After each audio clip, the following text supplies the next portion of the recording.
사도행전 강해가 벌써 1년하고도 3개월이 훌쩍 넘었습니다.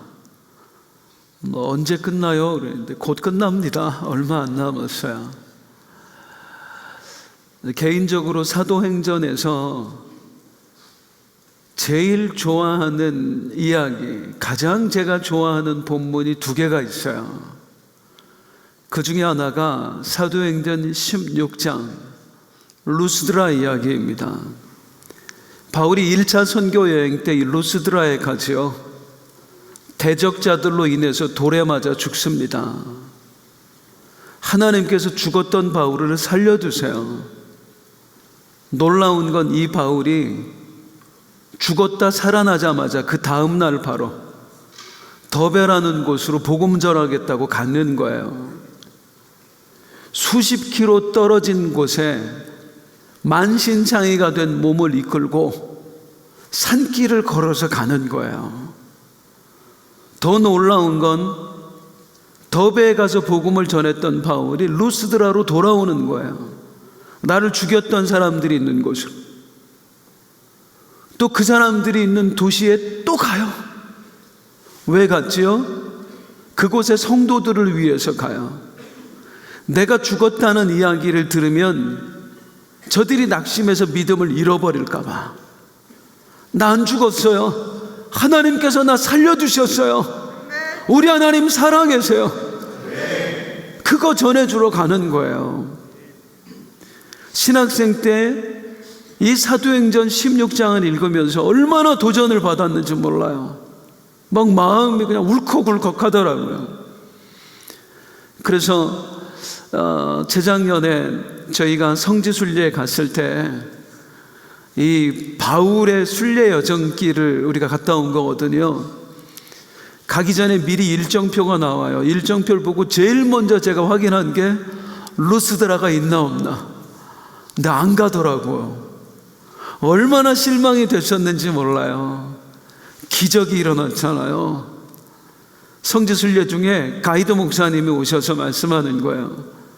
목사님, 일정을 좀 바꿔도 되겠냐고. 왜 그러냐고 그랬더니 자기네들이 루스드라를 처음으로 이제 그 순례길로 개척을 했는데 거기를 한번 들려보면 어떻겠느냐고. 대신에 다른 걸 포기해야 될 게 많다고. 난 좋다고. 나는 제일 가고 싶은 게 거기라고. 그 루스드라에 갔잖아요. 엄청난 시골 마을. 여기까지 어떻게 와서 복음을 전했을까? 여기서 돌에 맞고 도대체 어느 길로 걸어갔을까? 어디서 죽었다 살아났을까? 막 상상이 되는 거예요. 그 바울의 열정에 무색하지 않게 그곳에 교회가 남아있는데 동굴을 파서 만든 교회였어요. 그 후대 사람들이 수백 년 동안 믿음을 지키고 있었던 거예요. 얼마나 감사한지. 그곳에 우리 성도님들과 함께 그 조그마한 예배당에 들어가서 굴 속에 들어가서 함께 찬송하고 기도하면서 울었었어요. 이게 제가 사도행전에서 제일 좋아하는 이야기예요. 사도행전에서 제일 좋아하는 또 하나의 이야기가 바로 오늘 본문입니다. 제가 가장 좋아하는 본문이다. 밀레도에서 있었던 이별 이야기. 도대체 어떤 이야기일까요? 오늘 말씀을 듣기 전에 먼저 잠깐 지난주 말씀을 한번 되새겨 보도록 하겠습니다. 필요하기 때문에 전합니다. 바울이 3차 선교 여행을 마무리하죠. 무려 3년 동안 목회했던 정든 에베소를 떠납니다.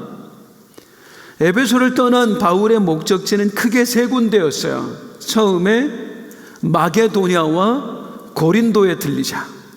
그 다음으로 예루살렘으로 가자. 세 번째 로마로 가자. 마게도냐와 고린도는 어떤 곳이냐면 바울이 2차 전도 여행 때 교회를 세운 곳이에요. 개척한 곳이에요. 거기를 쭉 다니면서 바울은 마지막으로 이제 그들의 믿음을 세워주는 거예요. 다시 오지 못하니까.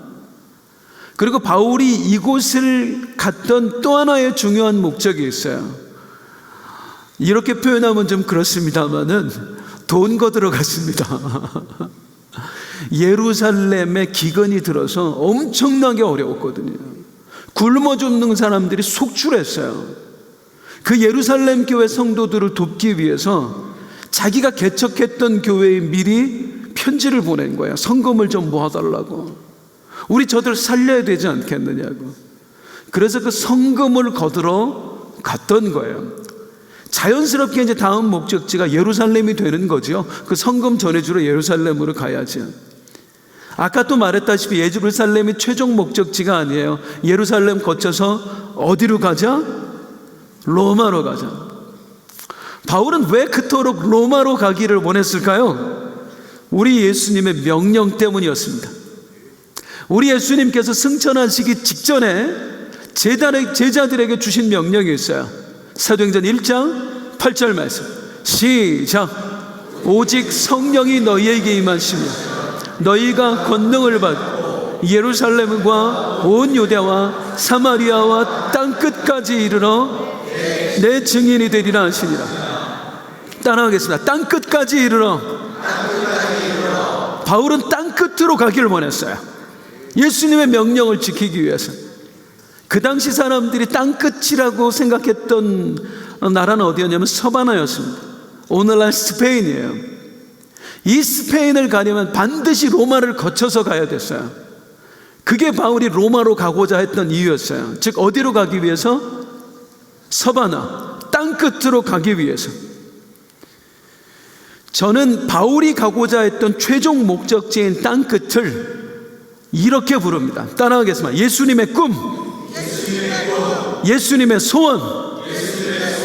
바울의 최종 목적지는 어디였느냐면 예수님의 꿈이었고 예수님의 소원이었습니다. 바울이 땅끝까지 가려고 했던 이유, 그 땅끝까지 복음이 전해지기를 소망했던 우리 예수님의 소원을 이루기 위해서 바울이 가고자 했던 거예요. 바울은 오직 그것만 위해 살았습니다. 우리 예수님의 꿈, 예수님의 소원. 바울이 그것만 위해 살았다 하는 걸 알아야 오늘 본문에서 바울이 하는 말을 우리가 온전히 이해할 수가 있어요. 다시 지난주 말씀 한번 생각을 해보죠. 바울이 이제 마게도니아와 고린도 지역을 거쳐서 어디로 갔다고요? 드로아로 갔다고요. 트로이에 목마할 때 그 트로이 들고 그게 드로아예요. 여기서 엄청난 사건이 있었죠.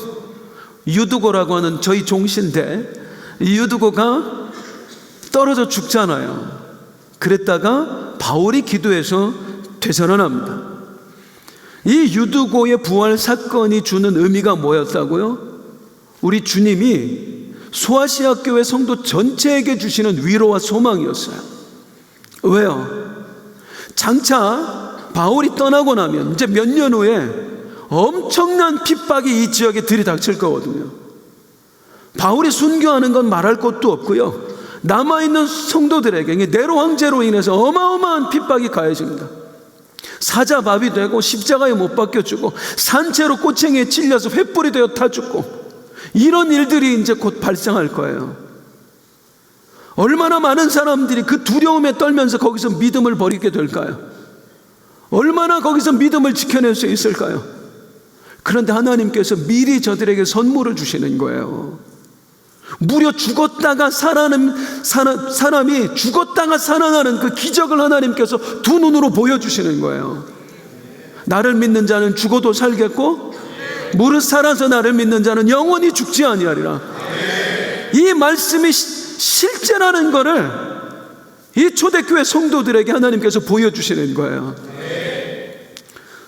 그게 입에서 입으로 전달됩니다. 죽은 사람이 살아났어. 우리 하나님 정말로 살아계셔. 하나님을 믿는 사람은 죽지 않아. 영원히 살 수 있어. 그 믿음을 가지고 사자밥이 되는 겁니다. 대단한 믿음이어서가 아니라 그 믿음조차도 하나님이 심어준 거라고 말이에요. 죽은 사람이 살아나는 걸 보았고 그 이야기를 들었기 때문에 사자밥이 되는 것도 두렵지 않고 십자가에 못 박히는 것도 두렵지 않아요. 그래서 우리 하나님께서 이 유두고라는 사람이 죽었다 살아나는 기적을 허락하시는 겁니다. 언제나 일은 하나님이 하세요. 하나님이 우리에게 허락하시는 일은요, 이유 없는 일이 없어요. 고통도 하나님께서 허락하신 형통의 길이 되는 줄로 믿습니다. 그런데 이 사건에서 지난주에 시간상 제가 설명하지 못했던 게 있었어요. 그래서 오늘 그 말씀을 잠깐 드리려고요. 이제 죽은 유두고를 바울이 기도해서 살려냅니다. 그런데 그 장면이 너무나 기괴합니다. 한번 보도록 하겠습니다. 10절입니다. 시작. 바울이 내려가서 그 위에 엎드려 그 몸을 안고 말하되 떠들지 말라, 생명이 그에 있다. 유두고가 떨어져 죽었거든요. 근데 바울이 그냥 가서 머리에 손을 얹고 기도하거나 이렇게 하는 게 아니라 어떻게 했다고요? 유두고 위에 엎드렸대요. 뭐 이렇게 이상한 짓을 하죠? 왜 굳이 이런 방법을 했을까? 성경에서 어떤 메시지를 전할 때는 여러 가지 방식을 씁니다.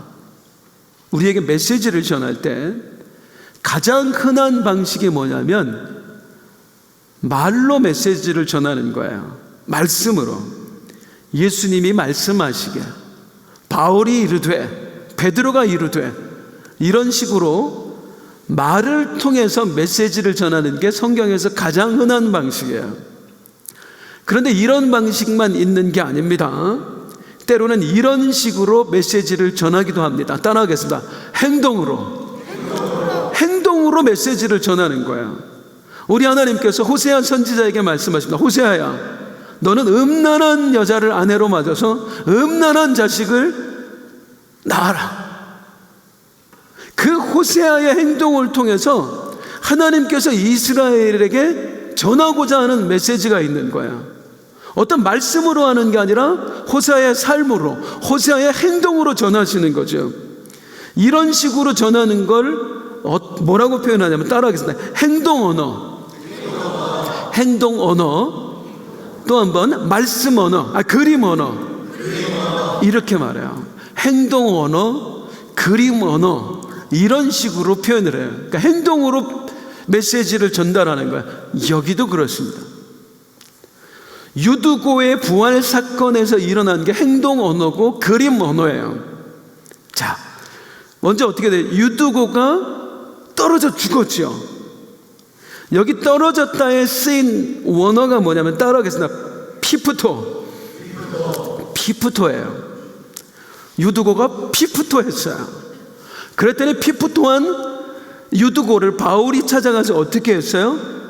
엎드렸어요. 이 엎드렸다에 쓰인 원어는 뭐냐면, 따라하겠습니다. 여기 피프토에 에피가 붙어요. 피프토. 시작. 괜찮아요. 틀려도 상관없습니다. 우리 공부하는 거 아니니까. 그러니까 원어로만 보면 유두고가 피프토했는데, 피프토한 유두고를 바울이 피프토한 거예요. 잊어버려도 상관없어요. 그냥 대충 그렇게만 이해하시면 돼요. 그러면 이게 뭘 뜻하냐? 원어는 여러 가지 의미를 함축하고 있습니다. 담고 있습니다. 아까 떨어졌다 할 때 피프토라고 했는데, 이 피프토에 또 다른 의미가 있어요. 따라할게요. 절망, 파탄, 좌절, 이런 의미가 있어요. 바울이 엎드렸다고 했는데 에피피프토예요. 에피피프토에는 어떤 의미가 담겨 있느냐면, 다른 말로 따라하겠습니다. 덮다, 밀어닥치다. 연결하면 피프토를 에피피프토했다, 이 말은 어떻게 설명할 수 있냐면, 죽음을 생명이 덮었다. 죽음을 생명이 덮었다. 절망을 소망이 밀어냈다. 이게 원어로만 보면 피프토를 에피피프토 했다의 그 뜻이에요. 복음이 이런 것인 줄로 믿습니다. 죽음을 생명이 덮는 게 복음이에요. 절망을 소망이 밀어내는 게 복음인 줄로 믿습니다. 잘 들어보세요, 여러분. 죽음이 없는 게 아니에요. 죽음이 없는 게 아니라 죽음이 있어요. 죽음이 있지만 그 죽음을 생명이 밀어내는 게 복음이에요. 우리의 삶에 절망이 없는 게 아니에요. 절망이 있어요. 절망이 있지만 그 절망을 소망이 덮어버리는 게 복음이에요. 이걸 모르면 우리가 하나님을 원망하는 거예요. 예수님을 믿는데 왜 죽음이 찾아옵니까? 예수님을 믿는데 왜 절망이 찾아옵니까? 라고 우리가 하나님을 원망하는 거예요. 예수를 믿어도 죽음이 올 수 있고 예수를 믿어도 절망이 올 수 있어요. 복음은 죽음을 막는 게 아니라 죽음을 덮는 겁니다. 복음은 절망을 막아내는 게 아니라 절망을 소망으로 덮는 것입니다. 비록 우리의 육신은 죽을 수 있어요. 하지만 영원한 생명이 우리의 죽음을 덮어버리는 거예요. 그래서 우리에게 영원한 생명을 가져다 주는 거예요. 그게 복음인 줄로 믿습니다. 그래서 우리가 어떤 상황에서도 절망하지 말고 낙심하지 말아야 돼요. 하나님을 원망하지 말아야 돼요. 심지어 우리 그리스도인의 삶에 죽음이 찾아온다 할지라도 우리는 하나님을 원망해서는 안 됩니다. 죽음은 영원한 생명이 덮거든요. 절망은 영원한 소망이 밀어내거든요. 그게 우리의 삶이에요. 이 유두고가 살아나는 장면이 그걸 보여주는 거예요. 그리스도인에게도 죽음이 찾아올 수 있다. 피부터. 하지만 복음은 그 죽음을 생명으로 덮는 것이다. 에피피부터. 이게 유두고 사건에 담긴 그림 언어, 하나님의 메시지인 줄로 믿습니다. 이 일 후에 이제 바울이 드로아를 떠납니다. 그리고 어디로 가려고 했어요? 예루살렘으로 가야죠. 예루살렘으로 가기 위해서 이제 어디로 가냐면 여러 곳을 거쳐서 밀레도 항구로 갑니다. 이 밀레도 항구에서 배를 타고 예루살렘으로 가기로 한 것입니다. 이 밀레도 항구에서 일어난 일을 이제 말씀드리려고 해요. 제가 제일 좋아하는 본문이에요. 사도행전에서. 바울은 이 밀레도에서 에베소 교회에 사람을 보냅니다. 가서 장로님들 좀 모시고 오세요 해요. 한번 보겠습니다. 17절입니다. 우리 아니라 바울입니다. 바울이 시작. 바울이 밀레도에서 사람을 에베소로 보내어 교회 장로들을 청하니. 참고로 말씀드리면 여기서 말하는 장로는 오늘의 장로를 말하는 게 아니고 목회자들을 말하는 거예요. 바울 이후에 에베소 교회를 책임져야 될 가르치는 장로, 목사들을 말하는 겁니다. 그들을 바울이 오라고 한 겁니다. 그리고 그들에게 이제 바울이 고별 설교를 합니다. 이 고별 설교가 의미가 있는 이유는 이제 살아생전에 다시 만나지 않기 때문이에요. 지금 얼굴 보면 다시 안 봅니다. 지금 헤어지고 나면 천국 가기 전에는 못 만나요.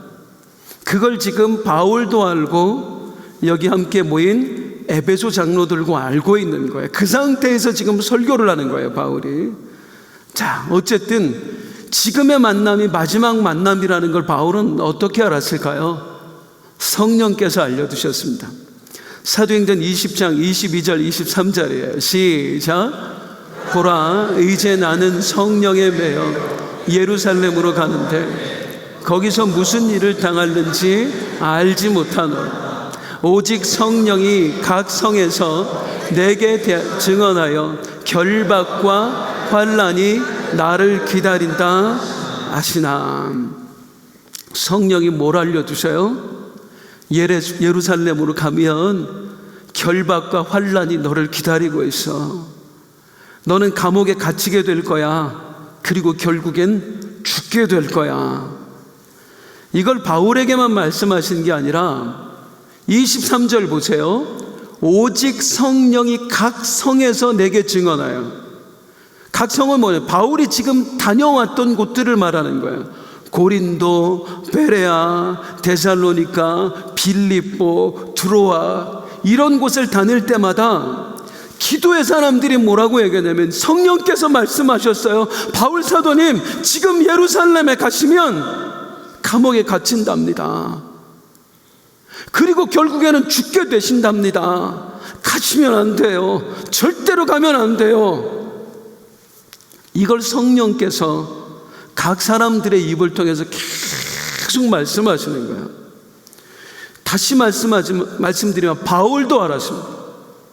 그들에게만 알려준 게 아니라 성령이 바울에게도 이걸 알려주셨거든요. 그래서 바울은 에베소 장로들에게 뭐라고 말을 하냐면 25절 한번 볼게요. 시작. 이제는 여러분이 다 내 얼굴을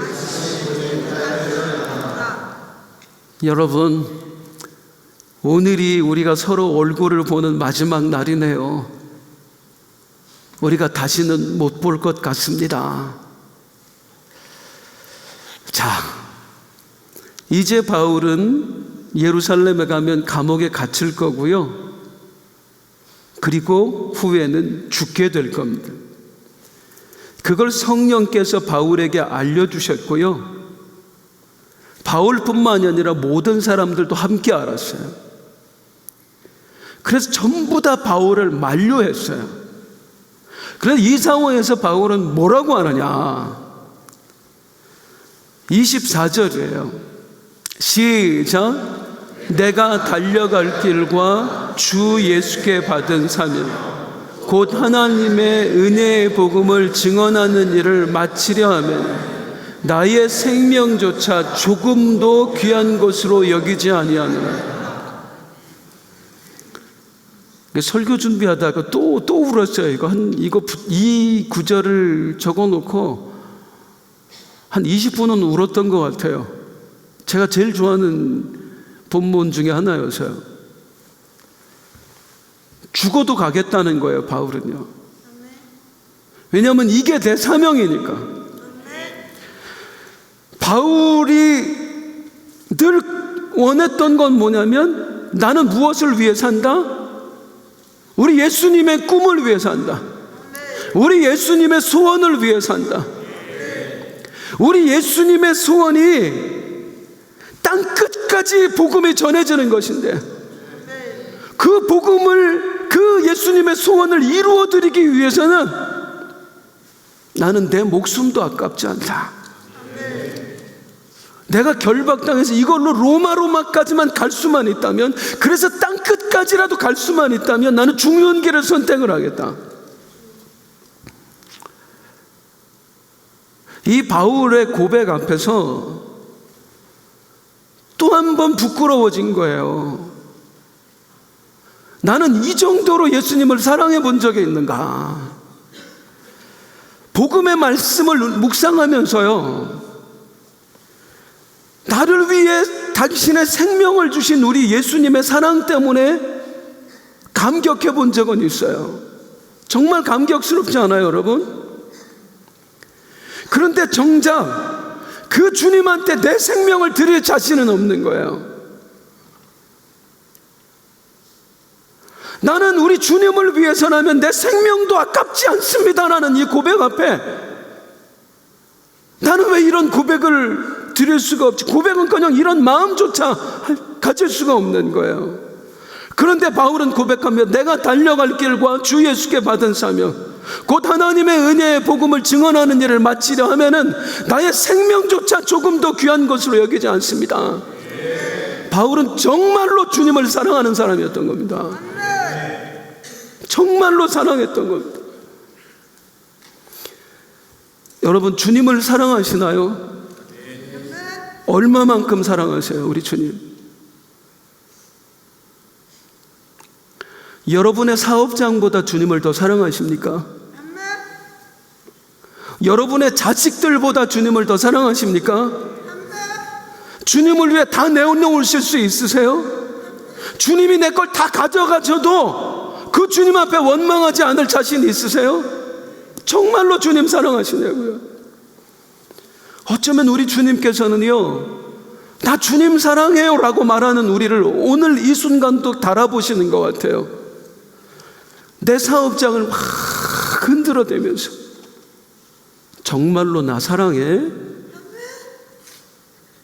내가 정말 사랑했던 것들을 거둬가시면서 물으시는 것 같아요. 너 정말로 나를 사랑하니?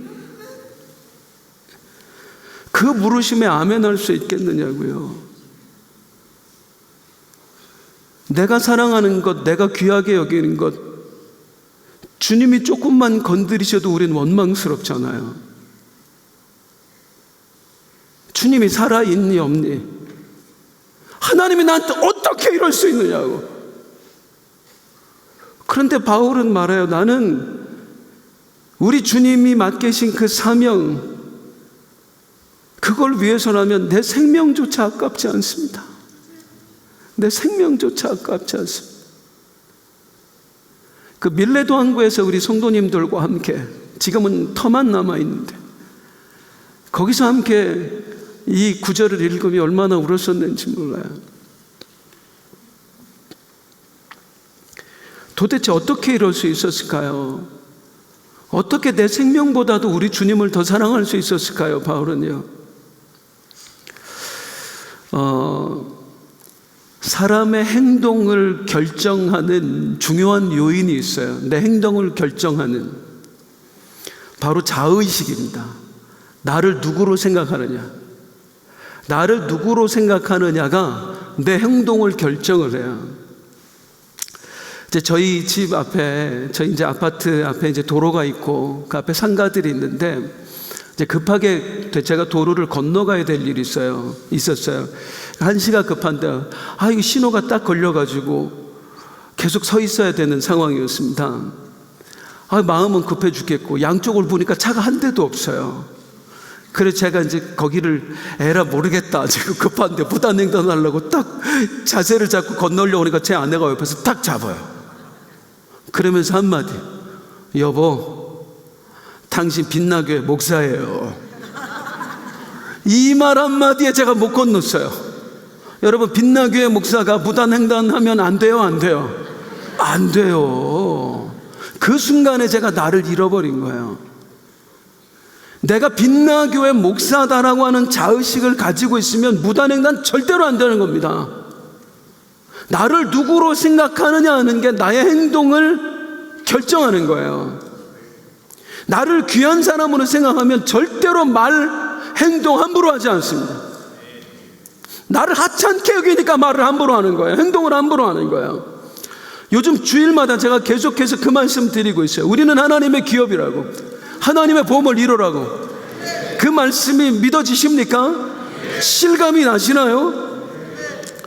당신은 하나님의 기업입니다. 하나님의 보험을 이룹니다. 이 말씀을 듣고도 그게 실감이 안 나는 이유가 뭘까요? 몇 가지가 있겠, 그 중에 하나, 그렇게 안 살아서 그렇습니다. 하나님의 기업답게 안 사니까, 하나님의 보험을 이루답게 살지 않으니까 당신 하나님의 기업이에요, 하나님의 보험을 이루어요, 이게 실감이 안 나는 거예요.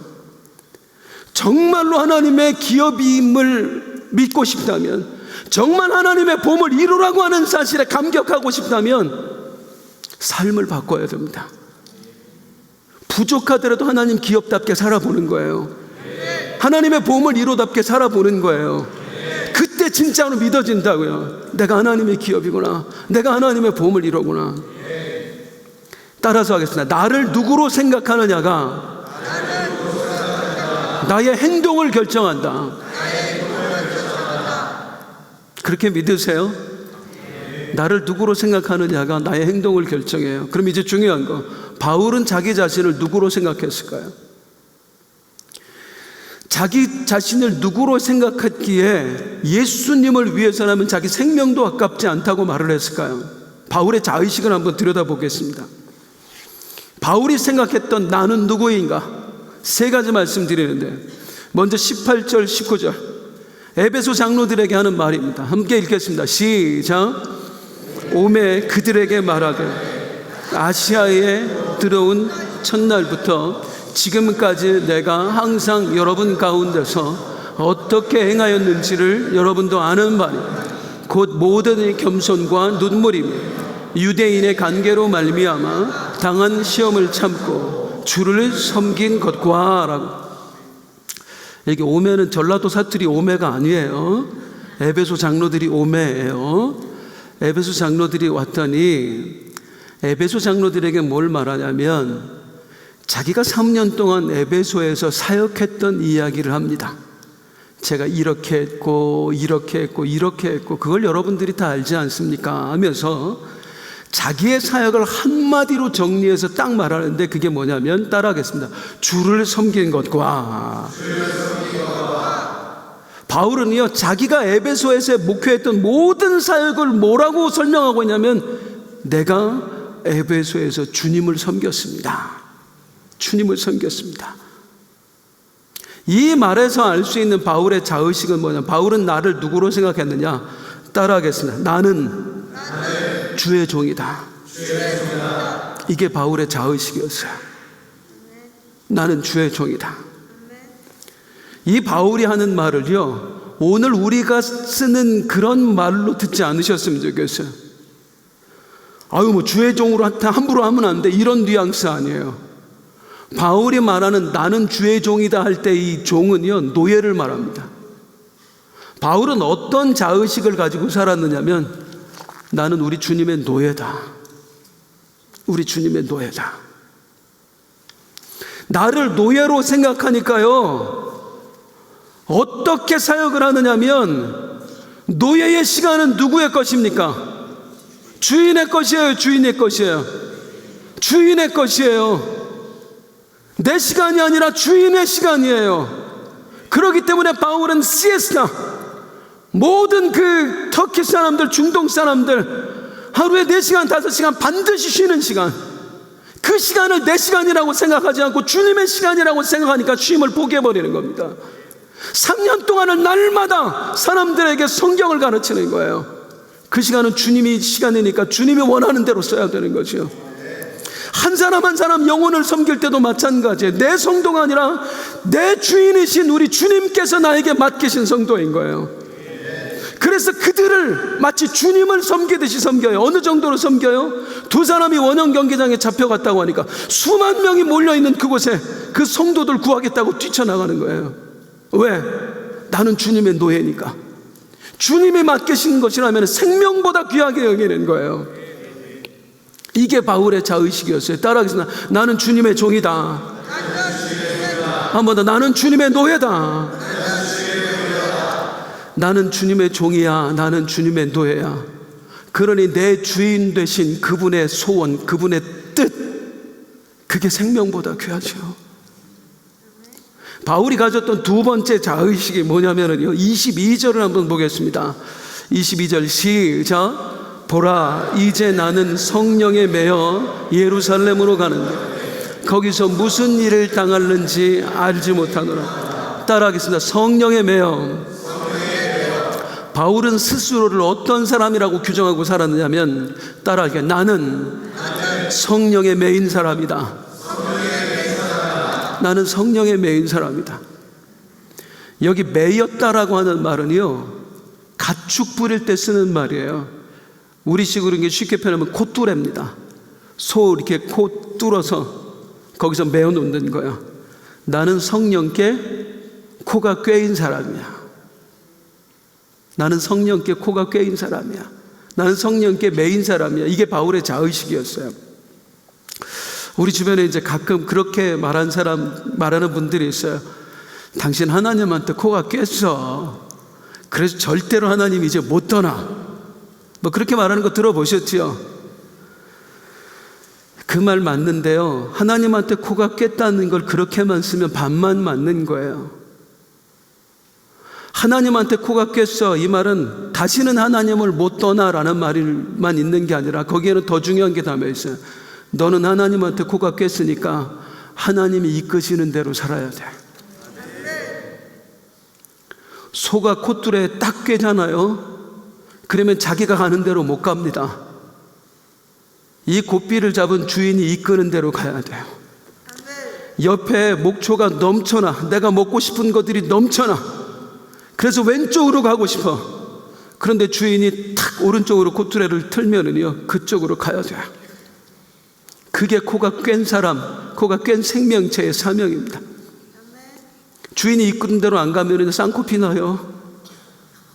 우리의 삶이 그래요. 우리는 성령께 코가 꿰인 사람들이에요. 성령께 매인 사람들이에요. 그래서 우리는 내가 원하는 대로 사는 게 아니라 성령이 원하시는 대로, 성령이 이끄시는 대로 살아가야 됩니다. 그런데 너무나 감사한 거, 성령이 이끄시는 길에는 불통이 없다. 죽음조차도 생명으로 바꿔내시는 분이시잖아요. 그분의 길이 형통인 줄로 믿습니다. 어떤 순간에도 잊지 마세요. 나는 성령의 코가 꿰었다. 그래서 성령이 이끄시는 대로 가야 된다. 기도할 때도 물으세요. 성령님, 내가 어떻게 하길 원하십니까? 사람이 미워지면 물으세요. 성령님, 내가 어떻게 하길 원하십니까? 욕심이 막 생기면 물으세요. 성령님, 내가 어떻게 하길 원하십니까? 그리고 성령이 이끄시는 대로, 감동을 주시는 대로 따라가세요. 바울이 그렇게 살았다는 거예요. 바울은 성령이 이끄시는 대로 살아요. 그러니까 다른 사람은 전부 다 너 가면 죽을 거야. 바울은 가면 이제 죽어. 바울은 감옥에 갇혀. 이 말은 뭐냐면 죽으니까 말려, 죽으니까 못 가게 이렇게 들어요. 근데 바울만큼은 다르게 들어요. 왜요? 바울아, 감옥에 갇힐 거야. 그래도 갈 수 있니? 너 가면 죽을 거야. 그래도 갈 수 있니? 진짜 성령에 매인 사람은 성령이 주신 음성 속에서 그분의 마음을 읽습니다. 내가 살 길을 찾는 게 아니에요. 어떻게 하면 주님의 소원을 이루어 드릴 수 있을까? 너 핍박이 올 거야. 문제가 생길 거야. 어떻게 핍박을 피해요? 어떻게 문제를 만나지 않을 수가 있어요가 아니라, 핍박이 와도 당신의 뜻이면 갈게요. 문제를 만나더라도 당신이 원하시면 갈게요. 이게 진짜 성령의 매인 사람이에요. 바울은 나를 그렇게 생각했어요. 나는 성령의 매인 사람이다. 바울의 자의식 마지막 세 번째입니다. 바울은 나를 누구로 생각하며 살았느냐? 24절 같이 한번 읽겠습니다. 시작. 내가 달려갈 길과 주 예수께 받은 사명 곧 하나님의 은혜의 복음을 증언하는 일을 마치려 하면은 나의 생명조차 조금도 귀한 것으로 여기지 아니하노라. 따라할게요. 내가 달려갈 길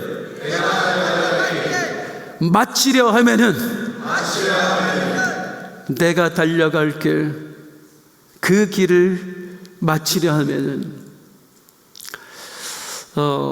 바울에게는 세 가지가 없었습니다. 이건 제가 만든 말인데요. 바울에게는 세 가지가 없었어요. 처음에 뭐가 없었냐면 바울은 머리카락이 없었어요. 대머리였습니다. 혹시 머리 숱이 부족한 분들은 위로를 얻으세요. 내가 그래도 바울 닮은 구석이 하나도 있구나, 그렇게 생각하시면 좋을 것 같아요. 두 번째, 바울은 뭐가 없었느냐면요, 타협이라는 게 없었어요. 자기가 옳다고 믿으면 그냥 끝까지 싸워. 타협이 없었어요. 마지막 세 번째, 바울에게는 뭐가 없었냐면은, 따라할게요, 여기까지.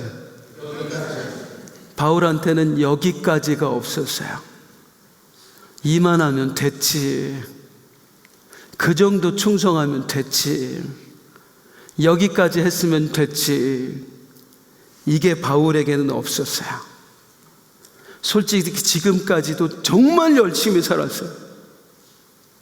이 에베소까지만 사역한 것만 보더라도 바울은 그 당시 사역했던 누구보다도 열심히 하나님을 위해 충성했어요. 얼마든지 이만하면 됐지, 내가 이 정도면 잘했지 할 수 있는데, 바울은 그러지 않아요. 내가 달려갈 길, 나는 더 달려야 돼. 나는 여기서 멈추면 안 돼. 이대로 내 사역이 끝나면 안 돼. 왜 그랬을까요? 따라하겠습니다. 마치려 하면은, 바울의 최종 목적지는 뭐냐면 주님이 나에게 주신 사명을 마치는 거다. 이게 바울이 정한 최종 꼬린 지점이었습니다. 마라톤 경기를 하면 아무리 1등으로 뛰었어도요, 42.195km 40km까지만 딱 뛰고 멈추면 그 사람은 메달 못 합니다. 메달은 누가 따냐면 42.195km를 완주한 사람이 있다는 거예요. 여기까지 우리의 인생을 42.195km라고 했을 때, 보통 우리 신앙인들이 실수하는 게 뭐냐면, 우리의 꼬린 지점은 주님이 정하신 데까지거든요. 우리의 헌신도 주님이 정하신 데까지 해야 되는 거고요. 우리가 기도할 때도 주님이 정하신 데까지 해야 되는 거고요. 우리가 누군가를 사랑하고 용서할 때도 주님이 정하신 데까지 해야 되는 거예요. 그게 우리의 꼬린 지점이에요. 많은 그리스도인의 실수가 뭐냐면 주님은 41.195까지 마치라고 했는데 30km까지 뛰고 이 정도면 됐지요 하고 멈춰버리는 거예요. 35km까지만 뛰고 이 정도면 충분하지요 라고 얘기하는 거예요. 주님은 마지막까지 너 기도의 사명을 완수해라 그러는데 하나님 내 평생 40년을 내가 기도했습니다. 이 정도면 충분하지 않습니까? 여기까지. 꼬린 지점을 주님이 정하시는 게 아니라 내가 정해버리고 사는 거예요. 이게 그리스도인들의 실수입니다. 여기 어르신들 계신데 정말 죄송합니다. 이 실수가 여러분들에게 있지 않는가 한번 나를 돌아봤으면 좋겠어요. 내 평생에 내가 70년을 하나님을 위해서 헌신했는데 하나님이 정하신 그 헌신의 날짜가 70년까지일까요? 우리의 사명 완수가 교회에서 정한 은퇴 시간까지냐고요? 아니에요. 내 목숨 다하는 그날까지 나는 주님을 위해 살아야 됩니다. 내 일생이 그분의 것이거든요. 그래서 바울은 꼬린 지점을 주님께 딱 맡겨드리고 나를 누구로 결정하고 살아가느냐면 나는 경주자다. 나는 주님이 정하신 그 꼬린 지점까지 쉬지 않고 달려야 될 경주자다. 그러니까 나는 아직도 달려갈 길이 있습니다. 하나님이 나에게 맡기신 사명을 나는 완수해야 됩니다. 그 일을 위해서는 나는 내 생명이라도 바칠 것입니다. 사랑하는 성도님들 한번 묻겠습니다. 여러분이 정하신 인생의 종착지는 어디입니까? 여러분은 기도를 어디까지 하십니까? 여러분은 헌신을 어디까지 하실 작정이십니까? 내가 정한 수준으로 하는 건 말이 안 되잖아요. 기도를 해서 응답을 받으려면 기도를 받는 분의 수준에 맞춰서 해야 되는 거 아닐까요? 그분이 흡족해야 우리에게 응답을 주시는 거 아닐까요? 시간이든 간절함이든 열정이든 기도를 들으시는 우리 하나님의 수준에 맞춰야 그 기도가 진짜 온전한 기도 아니겠느냐요. 그런데 우리는요, 하나님 수준에 맞추는 게 아니라 내가 정한 수준까지만 하는 거예요. 내가 이 정도면 남들보다 몇 배를 했어. 그런데 하나님은 왜 나의 기도는 안 들어주시냐고. 하나님은 각자에게 정하신 기준이 다 달라요. 남들은 10년을 기도했는데 나는 20년을 기도했는데 그것 따지는 게 아니라 하나님은 나에게 더 원하시는구나. 더 기도하는 거지. 사명도 더 원하시는구나. 더 하는 거지. 충성도 끝까지 하는 거지. 이게 경주자의 자세인 줄로 믿습니다. 우리의 한계 내가 정하는 게 아니에요. 누가 정하시는 거예요? 우리의 주인 되신 그분이 정하시는 거예요. 바울은 그렇게 믿고 살았어요. 바울의 자의식 3가지. 첫 번째, 나는 주님의 종이다.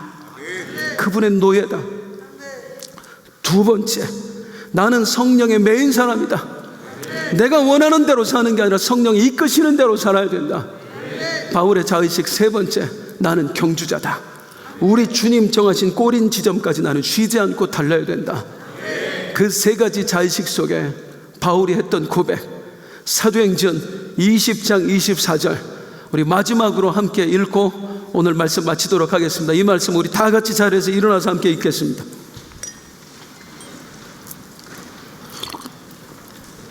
이걸 바울의 고백이라고 생각하지 마시고 오늘 내가 새롭게 주님 앞에 드리는 서원으로 생각하시고 함께 읽기를 원합니다. 시작. 내가 달려갈 길과 주 예수께 받은 사명 곧 하나님의 은혜의 복음을 증언하는 일을 마치려 하면은 나의 생명조차 조금도 귀한 것으로 여기지 아니하노라. 아멘 아멘. 우리 박수로 하나님 경영 돌립니다.